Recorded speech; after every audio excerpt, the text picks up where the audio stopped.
Before we get started, I want to just say thank you to Andy Bovender, the founder of the Bovender Group out of the Carolinas.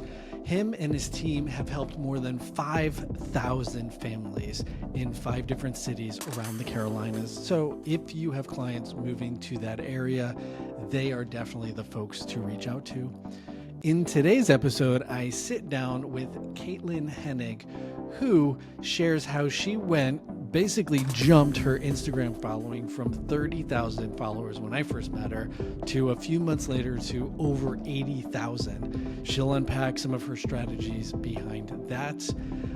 The next order of business is, you've heard me talk about the Inner Circle group. If you'd like to be added to the wait list, head down to the description below, click the link and put your name on the list. And as always, I'm your host and San Francisco referral partner out of San Francisco, Shawn Kunkler. Caitlin, thanks for joining me today. I am thrilled to be chatting with you. Excellent, because the feeling's mutual. Wow, I've already messed it up. Can we edit that out?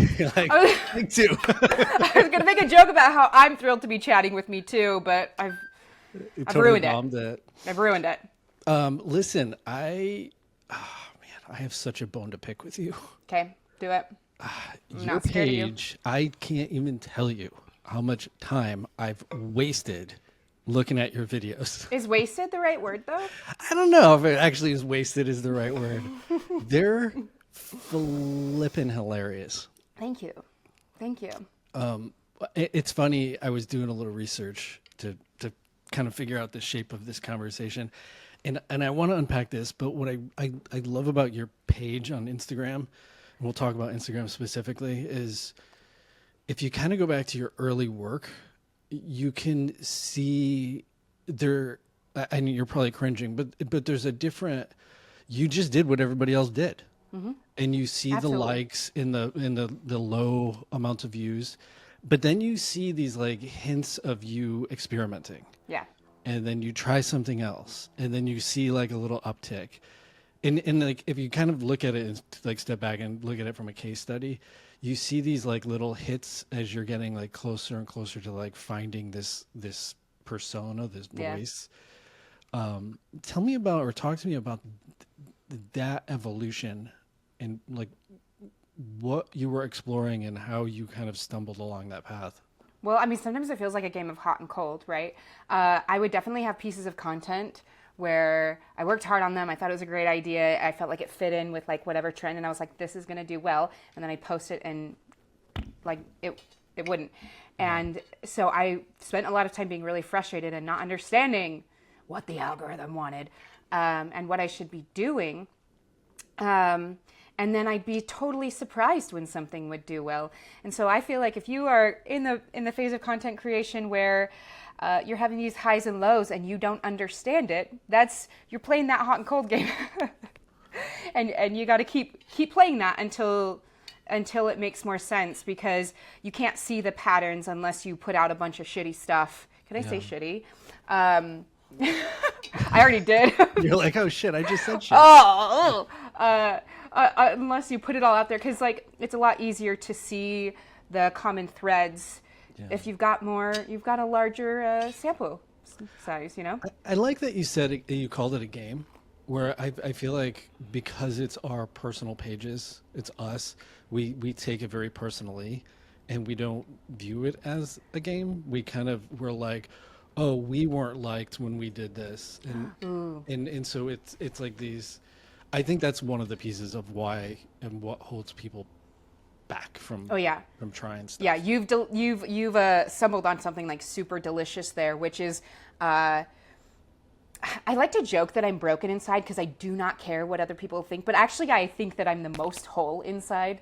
So the joke is that I'm not actually broken, okay? Because I do not care what people think of me, and if you can do that, it is the most freeing thing, because I think one thing people do that hold them back in social media a lot, especially when you're putting yourself out there, it's your personal brand, is you make content based on impressing people that you kind of don't even want to work with anyway, you know, because you're afraid that people you don't care about are going to dislike it.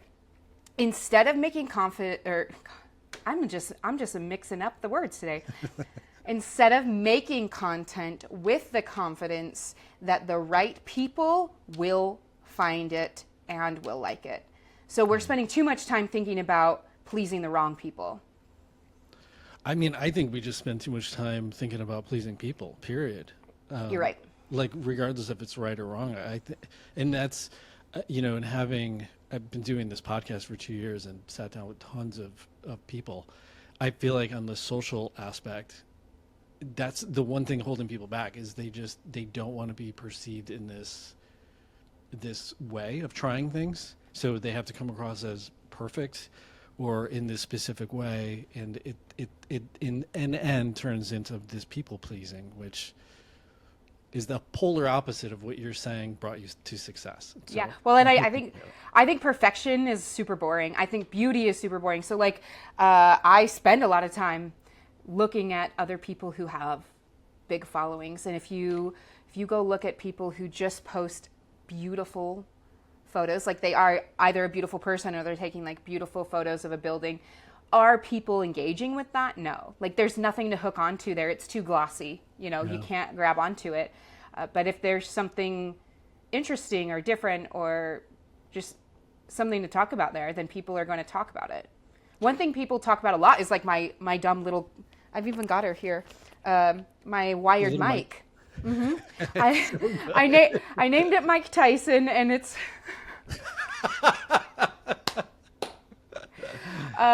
but people talk about my mic a lot, and they're like, get a different mic. And I'm like, but you're here. And you're talking about it. You're talking about it. It's kind of weird. I have 80,000 followers, so I think I'm okay. I loved one of your videos in the beginning, like the mic wire was weird. And so like the beginning is like you just kind of moving the wire around for a second. And I was like, oh, that was such a nice like piece to leave in and not edit out. Most people would edit that out and just be like, again, the prim and proper. And there's your page, aside from the humor, it comes across as like there's an unpolished aspect of it that makes it way better. It makes it just I don't know. Obviously it's resonating with a bunch of people. Yeah. Well, I mean, and like just from a purely strategic standpoint, things like that, like fixing a mic wire, or like one time, this was kind of before I hit my groove, but it's still a video I like. I set the phone up and the phone like falls immediately, and then I set it back up again. And those things are visual hooks. Like it, you know, so it gets people to keep watching because they're like, oh wait, there was a problem. What happened? There's a dude on YouTube, his brand is Iron Snail, and he reviews men's clothing. And like 9 times out of 10, I'm not there to watch the review. I love his editing and the way he puts stuff together. It's similar to you. He'll like make comments about himself being like, oh, I'm out of frame. I'm in frame. Wait, hold on. Wait, what's wrong with the lighting? And like, it's him having this like cool experience, and I'm getting to almost like eavesdrop in. And so, yeah, I think that's all part of creating this experience that scratches the record, if you will, because not all, the bulk of the content, myself included, with agents are, well, let me rephrase. Agents typically, be careful.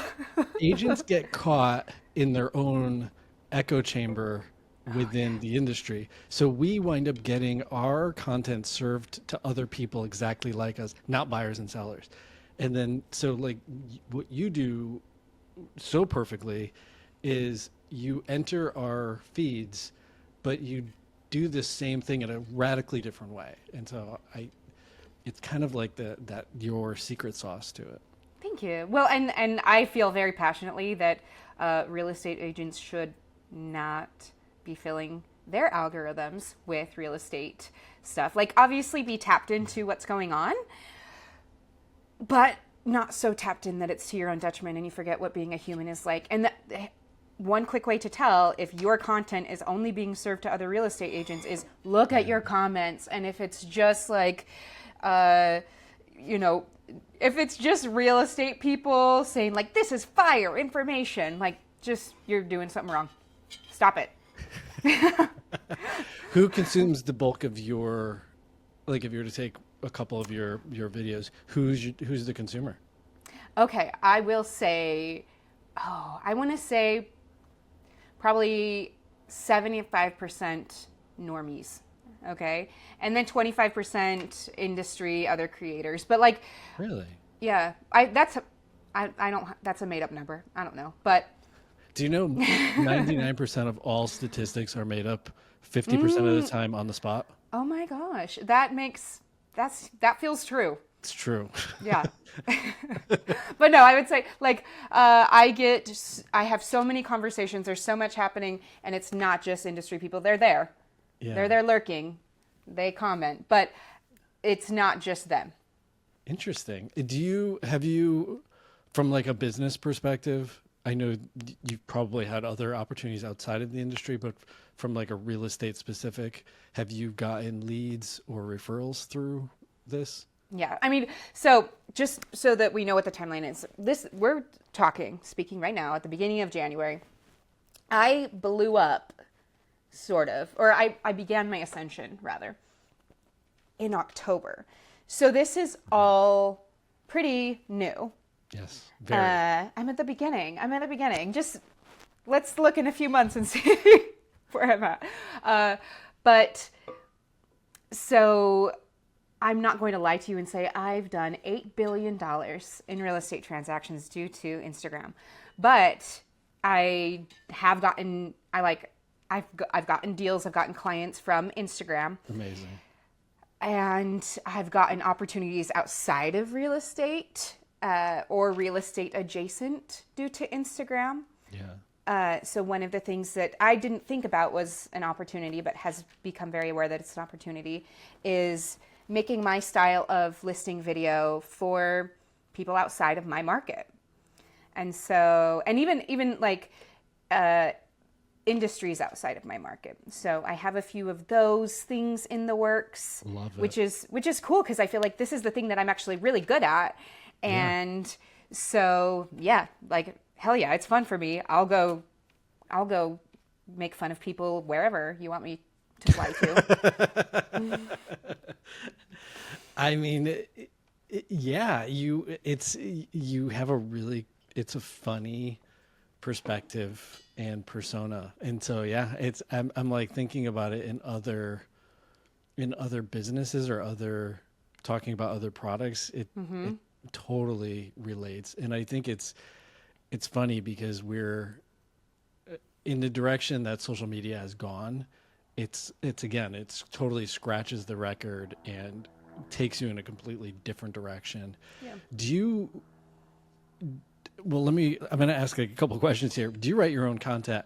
And have you always been that like funny, snarky, like, is this just your go-to when you're out with friends? Are you the one just like ripping the jokes?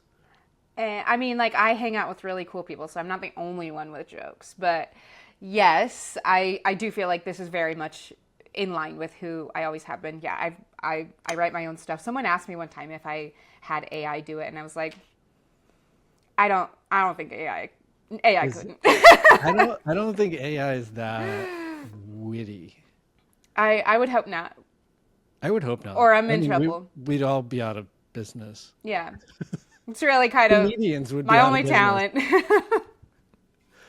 So, yeah, but I haven't I was a napkin in my school musical of Beauty and the Beast. So other than that, I don't have like a performing arts background or anything. People have asked me about that. And no, I've never really done anything.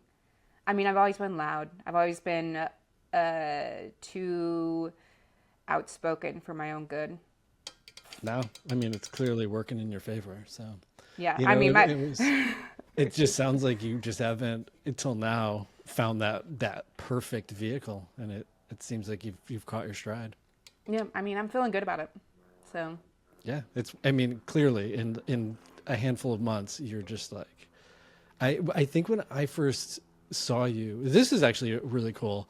a friend of mine sent me your video, and they were like, "This is hilarious." And then I was dying, and I immediately texted you, and was like, "Hey, you have to be on the show." But I think at that time, I don't even remember. I think you had 20, maybe 30,000 followers, maybe back 40. back in the old days. Back in the old day. And then I go on today and you're at like 80 and I'm like, holy cow. But then what's super cool is my buddy Adrian out of Australia sends me your video and he's like, mate, you got to see this. And I was like, oh my God, this is amazing. Is that how he said it? Yeah, it's exactly how he said it. I can't do an Australian accent, or I would. But yeah, actually, the Australians love me. At least 5 of them. All 5. I've got I've gotten some feedback from those that I assume speak for the whole nation. That's how it usually works. Yeah. Like we speak for the entire our entire country over here. Those 5 will speak for them. Yeah, one of them reposted one of my videos and said that something I was like it's a cack, like CACK. And I was like, oh, that sounds like they don't like me. And I looked it up and it means a laugh. Okay, so that's another Australian that likes me, I think, unless they meant it a different way. That's amazing. I will ask Cielo. Cielo is my girlfriend. She lived in Australia like through her teen years. So I will ask her, like, is that a really awesome thing? CACK. I will make sure I spell it correctly. Spell it correctly. And I don't always enunciate. And so I will make sure that I write it down on my hand and show her. Get the right vowel. Otherwise, it'll go really bad. Let's change gears. I want to talk about the algorithm and the blame game of, I feel like, did you ever see that Spider-Man meme where all the Spider-Mans are pointing at each other? Spider-Men. Spider-Men? Wouldn't it be Spider-Men? Spider-Mans. Yeah, it would be Spider-Men. Grammar, Spider people. English, enunciation, not always my strong suit. So I decided to do podcast. I was like, hey, this is this is the direction I should go with my life. But it's funny in talking to agents and just hearing people's challenges with social, they always blame this mythical beast, the algorithm. What are your thoughts on all of that? Okay, I think that is not a good idea. I think it is deflecting. Oh, Can I be mean? Can I be mean? Okay, be honest. If you're saying like, I can't figure out the algorithm, then a lot of times what you're really saying is I'm not making good enough content for people to watch and engage with, and so then the algorithm's not picking me up. So there are I'm not saying that there's not some real science happening behind the algorithm, but what the algorithm does is study the human behavior when they interact with your content. So then the algorithm will push things that people want to interact with. So if you feel like the algorithm's out to get you, it's not. You just need to make more engaging content. Yeah. And it's hard. It's really easy to say, make more engaging content, but then to actually make that, then you can, you might get stuck in a little bit of a spiral of like, why am I even here? What am I even doing? What is engaging content? So.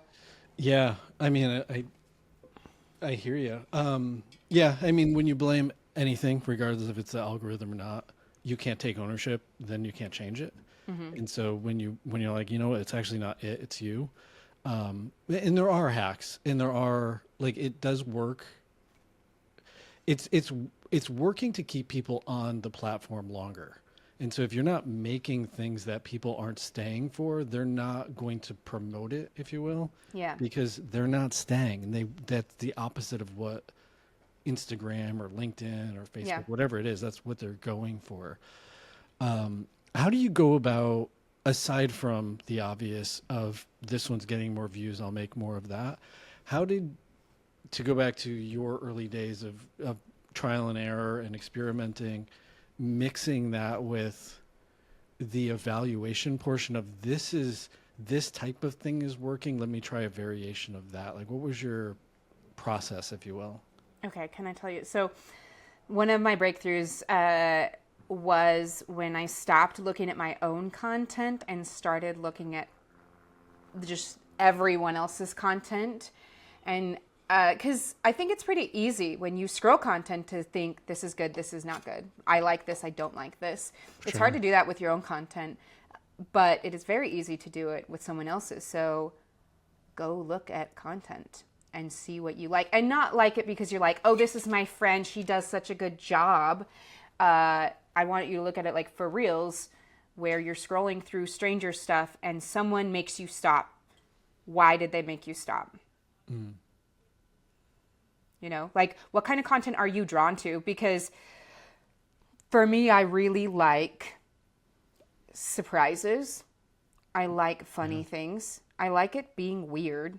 Like early YouTube stuff, that was a golden era for me because it was just so weird. I loved it. And so it's so much easier for you to make content that you would genuinely enjoy, because then you just have a better sense for what's going to do well. And sometimes a little bit of making content is just saying, I don't care what the outcome is here. Like, I'm not making content so it does well.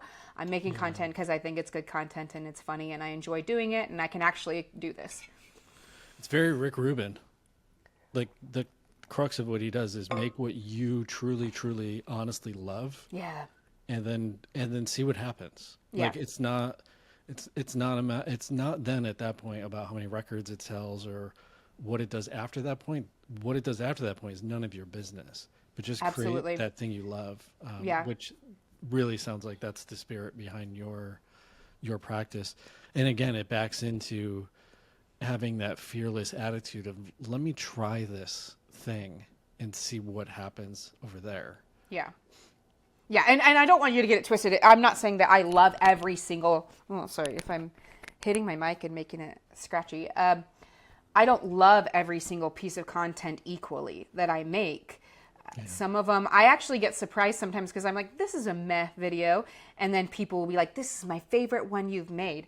So I'm not saying that I'm in love with every single piece of content that I make, but I generally really enjoy making them. And I don't approach it like a perfectionist. It doesn't have to be perfect. I enjoy making it. I enjoy the process. If it's done, it's done. I put it out there. Where do you draw inspiration? Do you have channels that you're like, oh, this is just fun. This is entertaining. This is interesting. Yeah, so there's this one, and her style is not the same as mine. I'm not going to be able to remember her name off the top of my head, which is like very... I feel like that is how people operate on Instagram too. Like, people might love you or me and still not be able to remember your name. So I think it's Taryn. I think the name part takes a while. Like, they're like, oh, that's the really, like, whatever. They'll describe you, but they don't. Even like actors, like, I'll see them in a couple movies and be like, oh, I like that woman in that role. But in the beginning, you don't necessarily know their names. Yeah. Which I think is normal. Okay. So I found her. She's one of my favorites. Her name's Taryn Delaney. Do you want me to show you? Ooh, can you see it? It's just backwards. Yes. That was pointless. I'm sorry I showed that to you. She is gorgeous. I think she was a pageant queen. She's in New York City. I think she was most famous for making these videos that were just these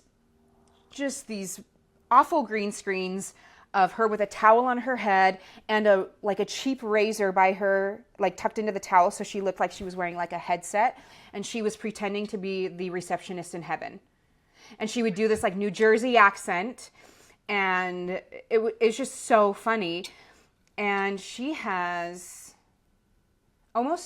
she's got over 800,000 followers. Jeez. And so she is an icon to me because she has the ability to make very high production things. She has these great ideas. I'm sure she could do a lot of things, but one of her recent campaigns was a paid advertisement with La Roche-Posay, which is a skincare brand. And what she did for it was she dressed up like a roach to go to a party. And she's like, we're at the Roche party, like, because the company's name is La Roche-Posay. And then, so the whole video is people telling her, it's like, you don't even know it's La Roche. And she's like, okay. And it's so funny. It's just like, you don't have to have these really complicated or even like overproduced things to have it be A+ content. So she's my icon. If she's not a real estate agent, but if she reaches out to you because she listened to this podcast, let me know. I will make the introduction. How's that? You know what's really interesting is I have friends who work at YouTube and they study the different videos and what works, what doesn't work, and all of that good stuff. But the videos that are not overproduced or highly produced do better than the ones that are overly produced. Like people do want that rawness. And then I 100% agree with you. I think our brains are starving for novelty. And so when you see from a real estate perspective, like this is a bathroom, this is a kitchen, this is a living room, like we've all seen that.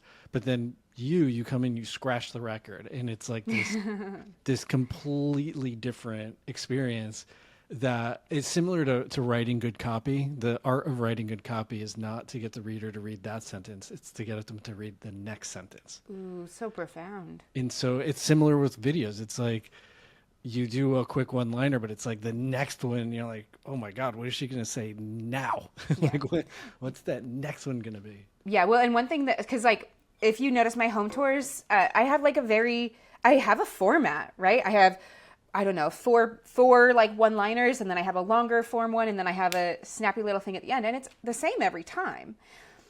But I almost feel like not unintentionally, I think I had some good instincts that worked out, where I built a formula that is familiar, but because I'm saying different things each time, my retention is there, right? So I am doing the same thing each time, but I'm saying different things. It's a different experience each time. So I almost feel like it's familiar. The same way people will rewatch The Office. It's because like you don't get every single joke every single time, right? So it feels good to go watch The Office again because it's familiar, but then also like you're laughing at things that maybe you didn't notice before. So that's kind of what I think is happening here, where people know what to expect. They know I'm going to do something weird at the end with like, and there's a bathroom, like there's a hot tub. Like people expect me to have that little thing, but they keep watching because they don't know exactly what it is. I think that's what, now that I'm like thinking about my experience, like I go to your page or I see your stuff come up and I know it's going to be funny. Like I already have like this like preconceived idea, but I don't know what you're going to say. Like there's like the loose cannon aspect of it, which I think is a good descriptor of like, oh my God, where are we going with this? Yeah, it wouldn't be the first time I was called a loose cannon. So. But then it makes sense. Like, and I hadn't even thought about it until now, but there is like there's a rhythm to the video itself, which is, I mean, not for nothing, but like the hero's journey of a movie. It's the same formula. Star Wars is the same formula as like Harry Potter.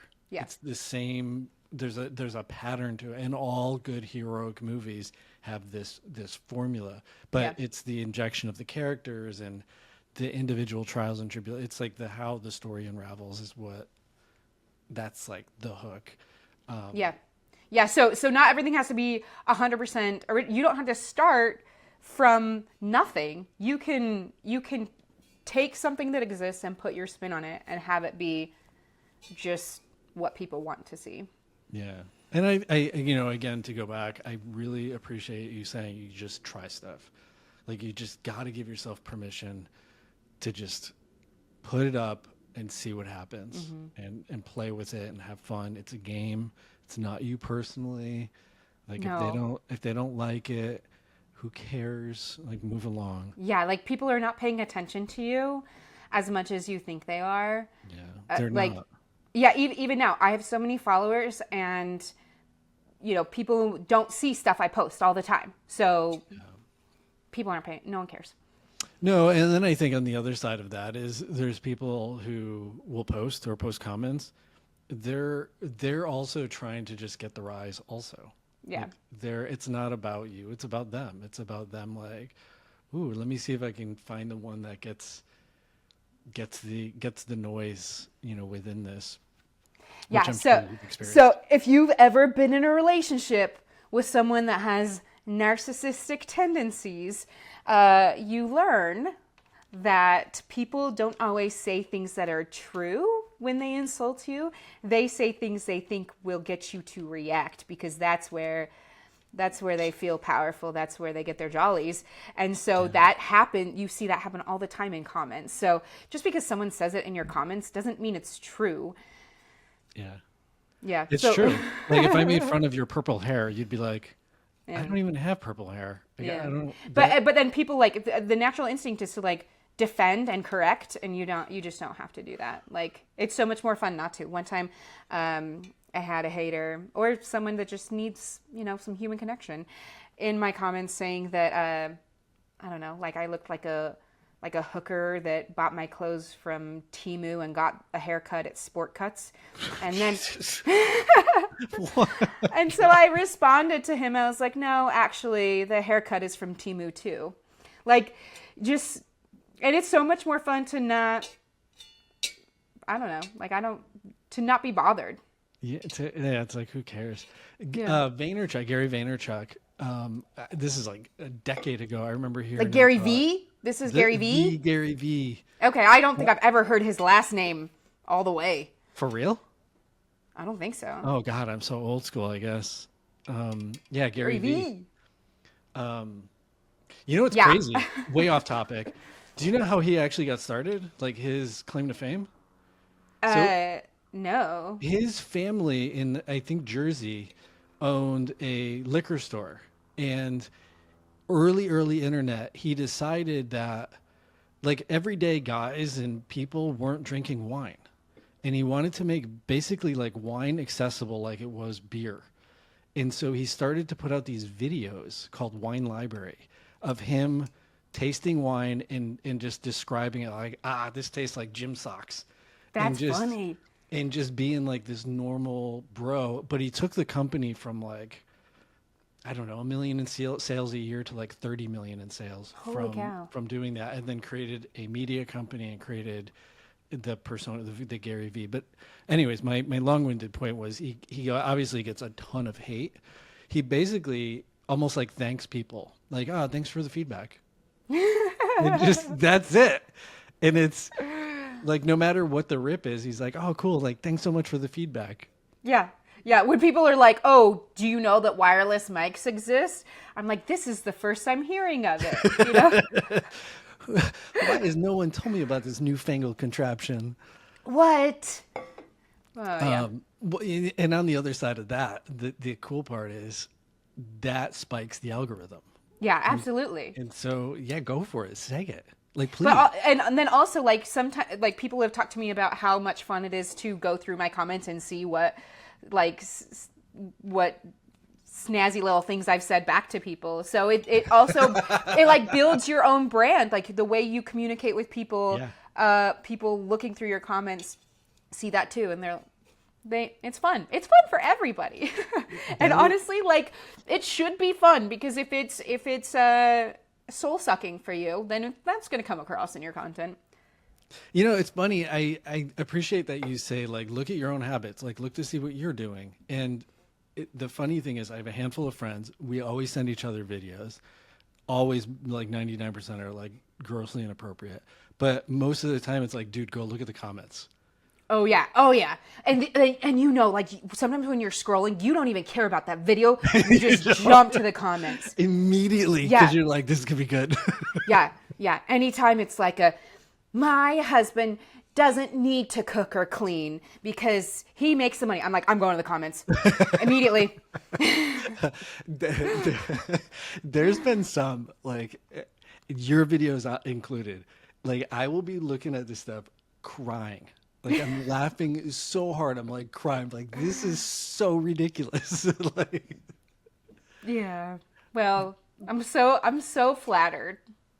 It's seriously, I mean, that's obviously why you're here. I just thought it was such a refreshing aspect on it. And like, most industries, they can very easily and quickly get stodgy and confined and like overregulated Yeah. of ourselves, and Yeah. which like clearly we all have. And so it's nice when somebody zigs when everybody else is zagging.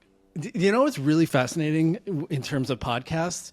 If to go back to the point of over stylizing or over editing and over polishing, if you're listening to a podcast that has no dead space, no ums, no uhs, like no buffers, no pauses where somebody's thinking, they're actually less interesting, and they get consumed less than the Ooh. ones that have a little bit more of the natural tonality to them.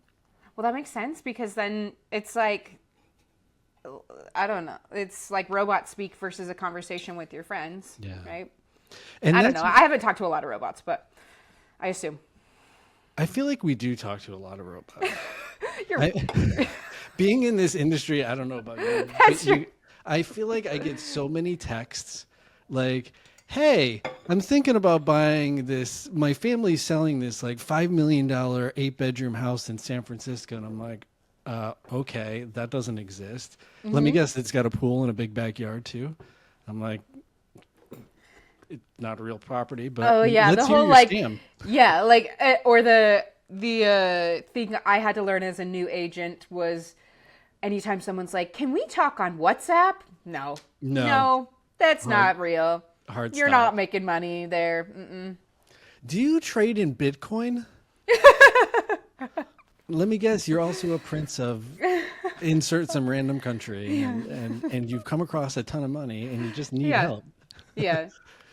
So, Let's talk about AI. Do you think in our industry and with our media and our basically just all that we do you think it's going to take over? Like, what's your gut say on that?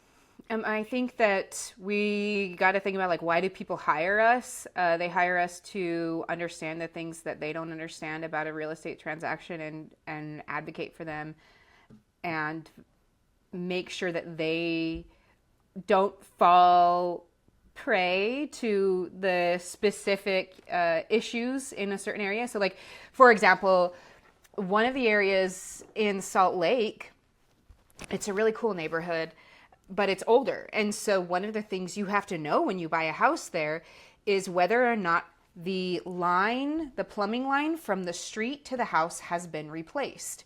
Because like not even every inspector is going to, I would hope so. Good inspectors look at that. But it's one thing to know as a real estate agent, like, has this been replaced?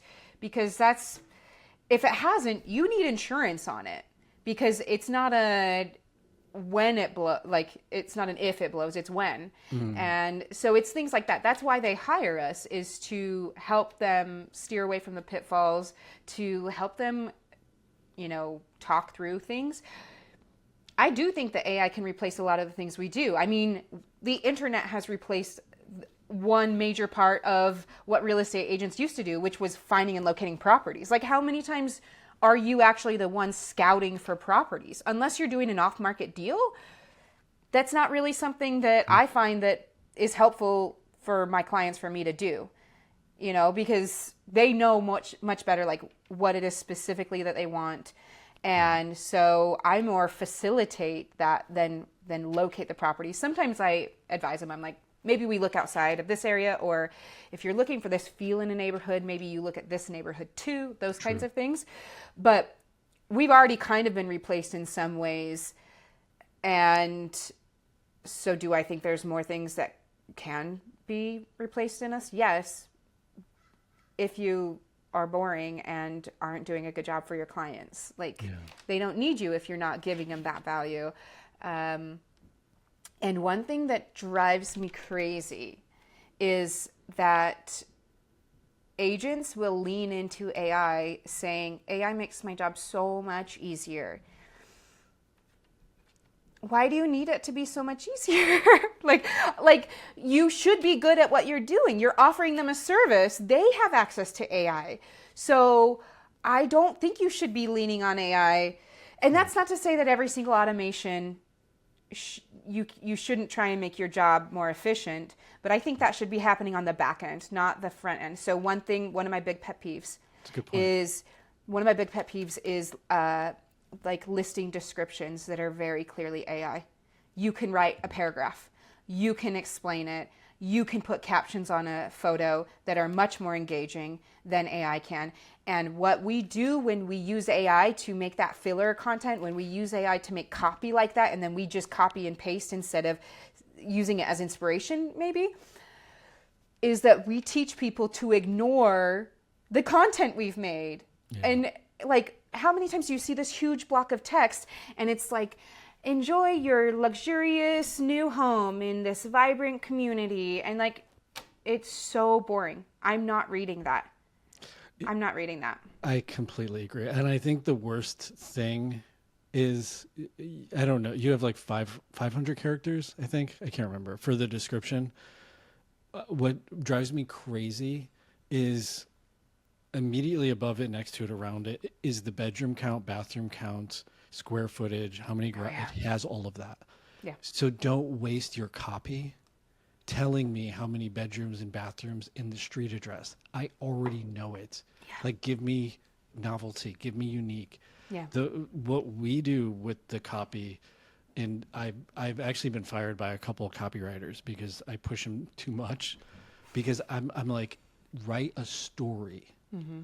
What is it like to wake up in this home and head downstairs and get a cup of coffee and walk outside and sit on the bench and look at this beautiful oak tree in the backyard? Mm-hmm. I want that. Yeah. Like, I want a story. I want to feel that experience. And then I want to look at the photos and it supports that feeling that I have enough to inspire me to go and look at this property. Yeah. Versus on the second floor, you'll find 2 bedrooms and well appointed. If I see the words well appointed, I just check out. Sophisticated, well appointed, cozy. Mm-hmm. Okay, so you know how when listings on Amazon started to get flooded with there was a shift where all of these products from China started flooding Amazon, right? I don't know if they changed their policy, but I don't know when this was, maybe 10 years ago. And you could start seeing like the language, you could tell in the product description, you're like, oh, this person isn't a native English speaker, even though technically the things they're saying are correct, but it lacks it just doesn't, it's off, right? And so people can sense when something is off, even if they can't pinpoint what it is that makes it feel off.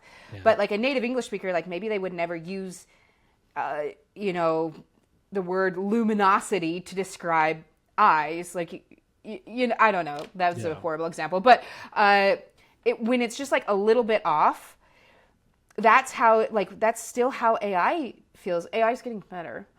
But reading AI copy is still like that. People can still feel the weirdness of it. And one thing that I think is a trap is people start copy. Like, even if you sat down and wrote your own copy, a lot of times you've been reading AI copy, so you start writing like that. And you think that's normal.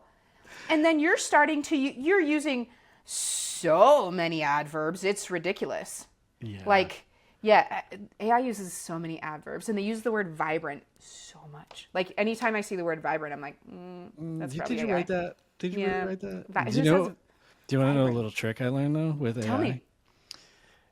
So, like, sometimes I have to write, like, something for a newsletter. So you say, like, write this XYZ in the tone of, and then pick an author.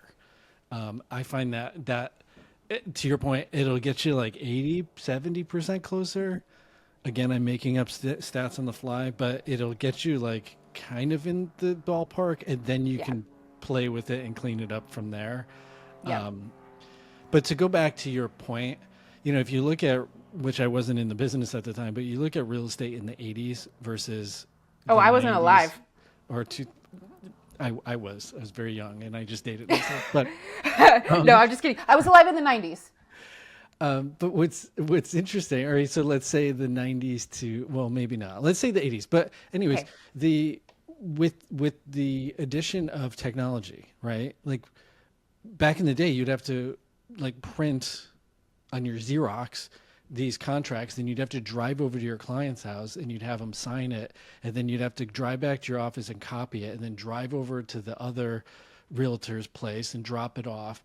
And it was like this whole deal. And then you look at, well, now we have phones and we can write offers from our phones. We can write an offer in between showings, send it to the agent and go to the next thing. So I think to your point is the AI and the technology helps us expedite parts of the experience.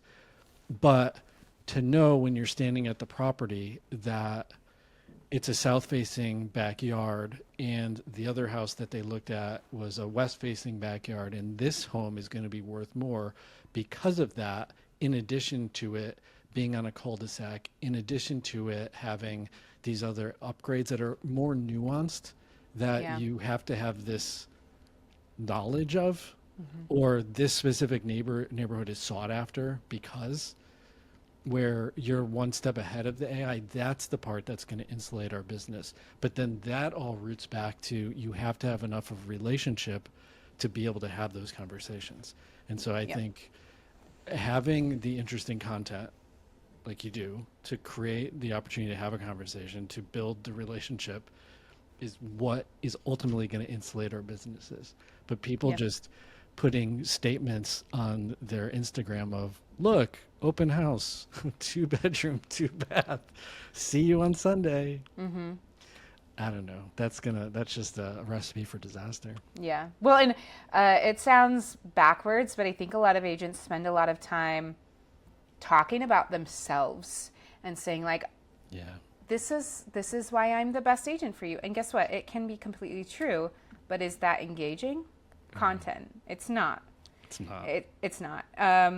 And so one thing that if I could beg agents to do, I would beg them to please talk less and show more, right? Like people call me things all the time. Like they describe me in a million ways that I do not describe, like that I've never said about myself in my videos. Like people tell me that I'm authentic all the time, but I'm not standing in front of the camera saying, I'm the authentic realtor and this house, like, so people aren't idiots. They can take things from what you're like. If you demonstrate something to them, it's so much more powerful than telling them straight up, like, I'm the honest realtor, or, just do things and then let people draw conclusions from your actions, what you are. I think that's very well said. Thank you.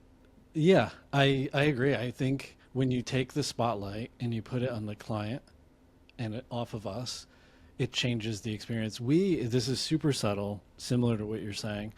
Internally, on all of our collateral, anything that's going out, even internally, we don't say home sold. We say families helped. Yeah. And I think that little shift of it's no longer this like tangible dollars and cents, but now it's these emotional experiences. It totally shifts it for the recipient of it's not me, the hero, but it changes the narrative, right? It takes like this home is the hero and like, let me showcase this. And by doing it in your own voice, that's when you then communicate, hey, I'm authentic. Yeah. That's such a great point that you make is when you are being authentic, you're perceived as it, but you don't have to say that you are. No. And that's like, people get this list of things and they're like, this is what I want people to think of me. I want them to think that I'm capable. I want them to think that I'm competent. And so then they stand up and they say, I'm capable, I'm competent. And then people are like, why are you working so hard to make us think that you're capable and competent? That's a red flag, So you don't have to say those things. You can show people those things. And it's more powerful, and it comes off weird if you feel like you have to be so direct. Not that you shouldn't be direct with people, but if you have to explain yourself in that very clunky way. Yeah.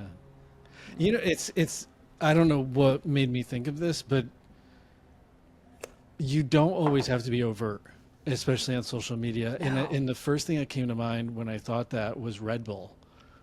Red Bull does not show drinks in their ads. No, they don't. At all. They show an experience, and it's usually like the knot in the stomach experience of like, oh my God, is that thing really happening? But Yeah. they don't actually even talk about the product itself. No, Which no, is but crazy. it's brilliant. Like, so I'm not a Swiftie, but I very much admire. Maybe don't put that on either. Maybe I'll get Gosh, canceled. is this whole thing just going to be like, it's going to be Yeah. 2 minutes long of like, It's gonna be 2 minutes hey, long 'cause- Shawn, and that's a wrap. Yeah. Or we could make it a drinking game of how many times can Kaitlin put her foot in her mouth. Both good options.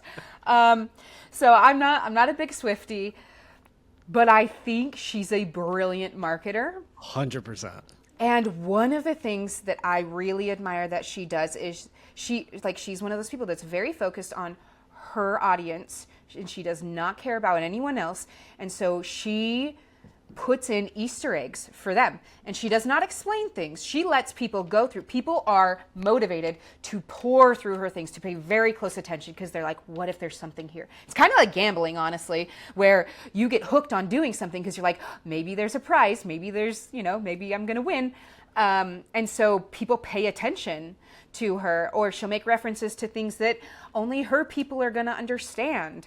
Yeah. And she does not care that not everyone's going to get that. She's speaking to them. So, and I think that's really powerful. So one of the things that, like some of these things I did thinking it was a good idea, but I didn't fully unpack kind of the layers of it until afterward. But so when like my pros and cons videos where I go in neighborhoods and I'll say like, this is the pros and cons of this neighborhood. At first I was like, oh, I'm just doing neighborhood tours, which is a really standard thing that people do in real estate. But then I realized one of the things I was doing is I was like, I'm doing inside jokes about these neighborhoods. So that, I mean, I do think that it's interesting to learn those things, just to learn those things. But like, you might not get everything I'm saying, but if you are from the area and you hear that, you're like, oh my gosh, yeah. Okay, so there's one where a raccoon died in the water supply in one of the towns, and I make a reference to it. And people think, like a lot of people that weren't from the area thought I was just like making a joke, like a hypothetical, but it was a real thing that happened. Oh my God. And so then I got so much engagement. I think that one got 1 million views. Oh, geez. And because I got so much engagement from people being like, oh yeah, RIP that raccoon. And but it puts me in the position of people saying like, she knows what she's talking about. Yeah. She knows about the raccoon, And so I think that's one thing that we can learn from Taylor Swift is you don't have to over-explain. Let people pick up on things. That is a super cool. I love that. My son actually just turned me on to the other night we were at dinner, and he's like, have you ever seen John Cena's Instagram? And if you go, his static posts are like very disjointed and kind of weird.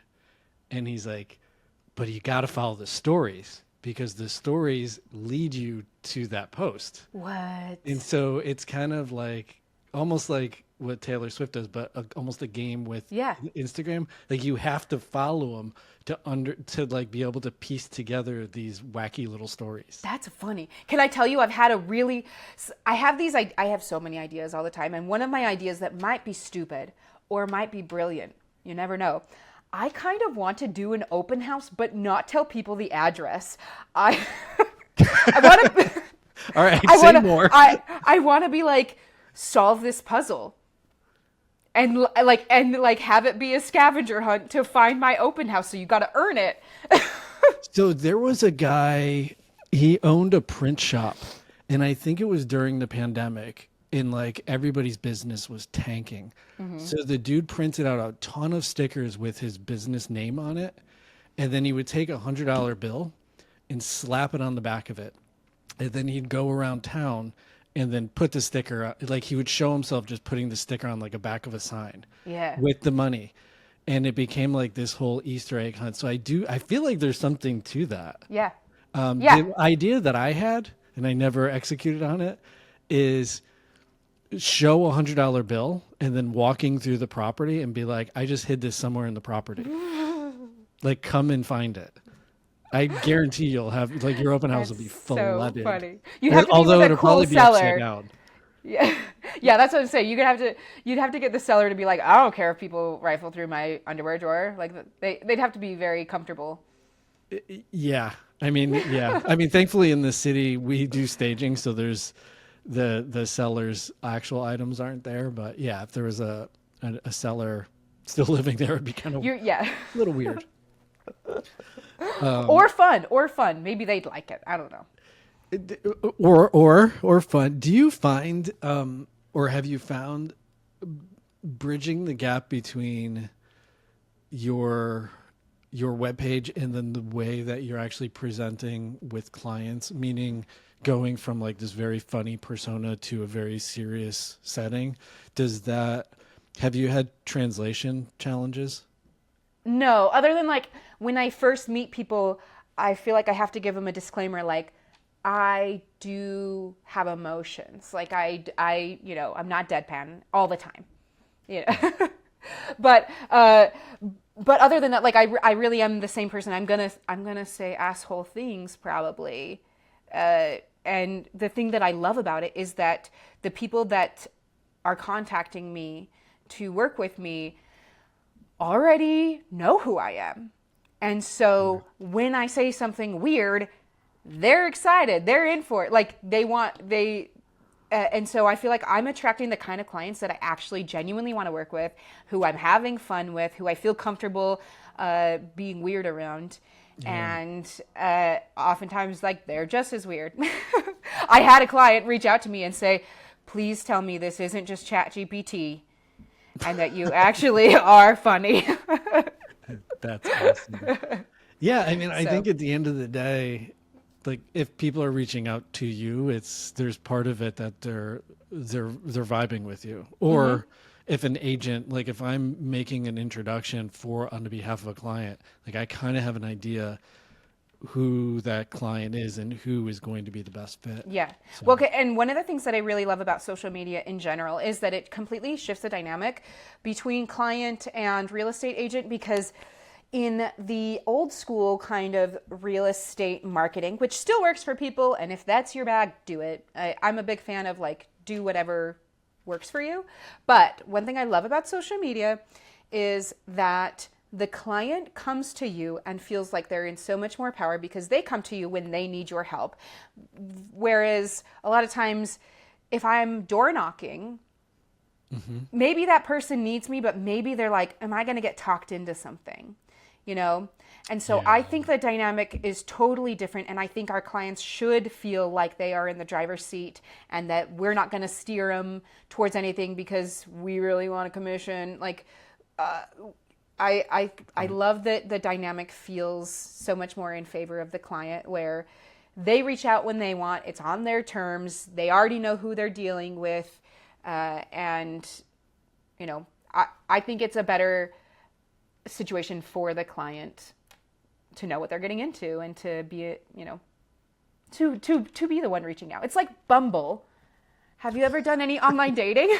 It's funny enough, Cielo and I met almost over 10 years ago on, I can't, Coffee Meets Bagel.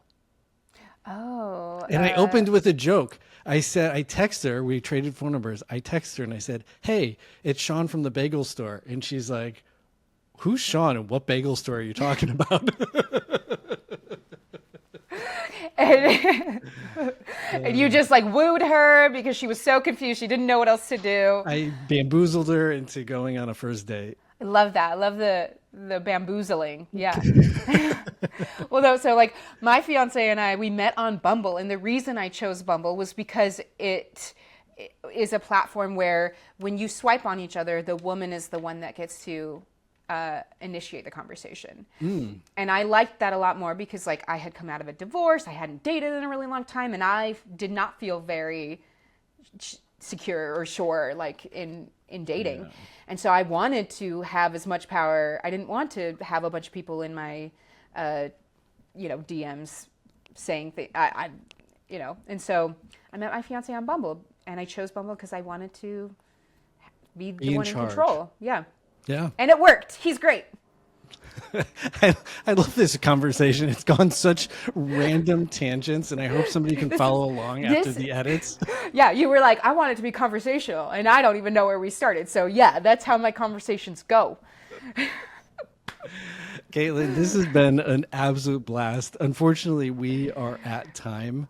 If somebody wants Even with all the stuff we're cutting out. I mean, it's probably still going to be really long, hopefully, in spite of all the cleaning up that's going to be had. What is the best way for people to come find you? Okay, so Instagram is the way. Instagram is the way. And your handle is? It's at Realtor. I'm going to assume they know how to spell that. Kaitlin, Kaitlin. Is it Realtor or Realtor? It's not Realtor. It's not Realtor. Realtor. Just, it's not Chick-fil-A. It's Realtor. Yeah, Realtor. Awesome. Thank you. Thanks.